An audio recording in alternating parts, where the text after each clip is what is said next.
Inda 'yan sanda ke ikirarin cewa mahaifiyar waɗannan yara da kashe su ya yi matukar tada hankulan jama'a a nan Kano. Ta yi bayani da bakinta kan abin da ya kai ta ga aikata wannan mummunan kisan. Dangin wannan mata da ke tsare a hannun 'yan sanda sun alakanta wannan tashin hankali da shafar aljanu. Mahaifiyarta Binta Ado na Baba ta ce 'yarta ta shafe tsawon watanni 3 ba ta iya bacci saboda rashin lafiyar da take fama da ita. Ta ce a iya saninta wadda ake zargin ba ta da matsala da kishiyarta, asali ma sau biyu kawai suka taɓa haɗuwa da juna.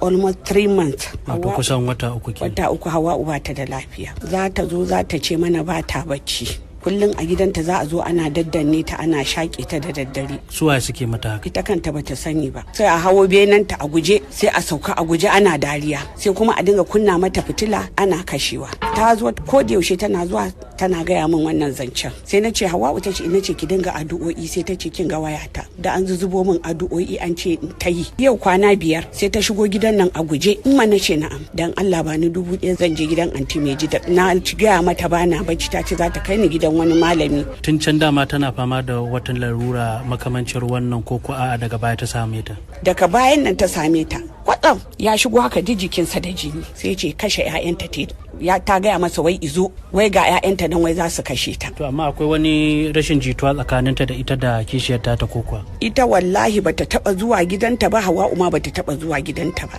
Ita da ita ganin ta biyu.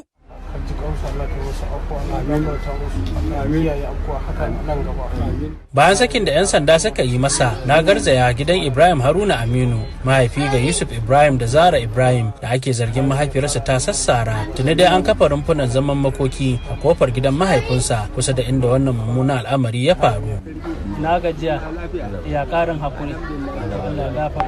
A bayyane take cewar har yanzu mahaifin 'ya'yan yana cikin gagarumin tashin hankali da juyayi, kuma da ka gan shi cike yake da damuwa. A irin wannan hali wanda da kare ke iya amsa ta'aziyar mutane da suka zo taya shi alhini, Ibrahim Haruna ya ce tashin hankalin da yake ciki ba zai iya barinsa ya yi min bayani kan mummunan halin da yake ciki ba a yanzu.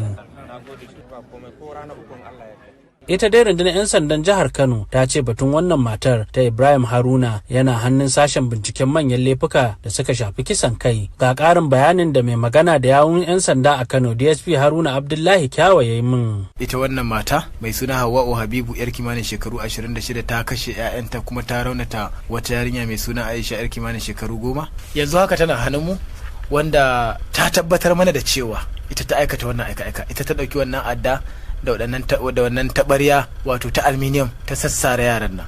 Haka zalika karamar yarinyar mai suna Aisha, yar shekara 10, wadda ita ma an kulle gidan tana ciki, aka fara atakin din su. Ita bayan ta kai mata sara guda 2 sai ta yi kamar ta mutu, sai ta bata. Ita ta bamu cikakken bayanin duka me ya faru, wadda ita ma bata musa ba, ta tabbatar mana da cewa ta aikata haka. Yanzu haka dai kwamishinan 'yan sandan jihar Kano CP Habu Sani wato Kalamu Wahid tuni ya bada umarni a ɗauko wannan korafi a dawo da shi babban sashen bincike da ke nan Banfai, bangaren kisan kai, domin a faɗaɗa bincike.